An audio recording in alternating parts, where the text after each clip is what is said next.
Mirpur Sherebangla cricket স্টেডিয়ামে কথা বলছেন বোর্ড সভাপতি আমিনুল ইসলাম বুলবুল। বক্তব্যের বাকি অংশ দেখতে ভিজিট করুন সময় টিভির ফেসবুক পেজে। বিসিবি নির্বাচন হতে আর কোনো বাধা নেই জানিয়েছেন সুপ্রিম কোর্টের চেম্বার আদালত বৈধ ঘোষণা করা হয়েছে আমিনুল ইসলাম বুলবুলের চিঠি। এই মুহূর্তে সুপ্রিম কোর্টে আছেন সহকর্মী রিফাতুল ইসলাম মিরন, সরাসরি যাচ্ছে সেখানে। মিরন,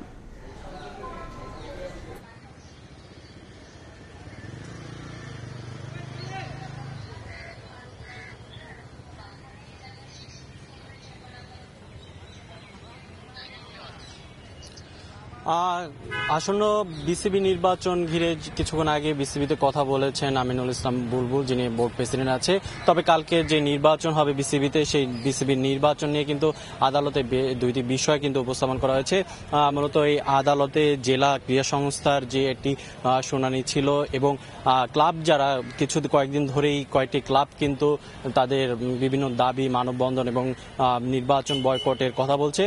মূলত দুটি বিষয়ের মধ্যে ক্লাবগুলো যাদের কাউন্সিলরশিপ ফিরে পায় সেই বিষয়টিও আদালতে আজকে শুনানি হয়েছে। তবে একটি সুখবর হলো, ক্লাব যেই 15টি ক্লাবকে হাইকোর্ট নির্বাচন থেকে বাতিলের সিদ্ধান্ত নিয়েছিল, সেই সিদ্ধান্ত কিন্তু স্থগিত করেছে সুপ্রিম কোর্টের চেম্বার আদালত। তার মানে আগামীকালকে এই 15টি ক্লাব যারা নির্বাচনের বৈধতা ছিল না কিছুক্ষণ আগে, তারা কিন্তু তাদের নির্বাচনের বৈধতা ফিরে পেয়েছে। এবং আমিনুল ইসলাম বুলবুলের যে চিঠি দিয়ে কিন্তু একটা রিট পিটিশন দায়ের করা হয়েছিল, সেই চিঠির প্রেক্ষিতে কিন্তু প্রথমে সেই চিঠির বৈধতা স্থগিত করেছিল। পরবর্তীতে চেম্বার আদালতের মাধ্যমে কিন্তু সেই চিঠির বৈধতা কিন্তু আবারও পুনর্বহাল করে। কিন্তু আজকের সেই চেম্বার আদালতে কিন্তু সেই চিঠির পুনর্বহাল রেখেছে চেম্বার আদালত।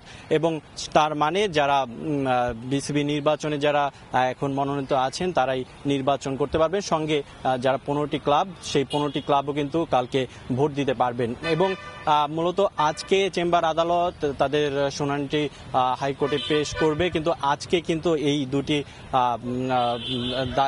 আপত্তি কিন্তু নিষ্পত্তি হচ্ছে না, কারণ এই চেম্বার আদালতের কিন্তু যারা হাইকোর্টে পেশ করা হবে এবং সেখান থেকেই চূড়ান্ত নিষ্পত্তি দেওয়া হবে। মূলত কদিন ধরেই কিন্তু বিসিবিতে যেই ক্লাব ক্যাটাগরি আছে, সেই ক্লাব ক্যাটাগরিতে তাদের কাউন্সিলরশিপ 15টি কাউন্সিলরশিপের বিরুদ্ধে কিন্তু দুর্নীতি দমনের একটা অভিযান ছিল, সেই জন্য কিন্তু অনেক উত্তাল ছিল। এই ছিল হাইকোর্ট থেকে আমার কাছে সবশেষ।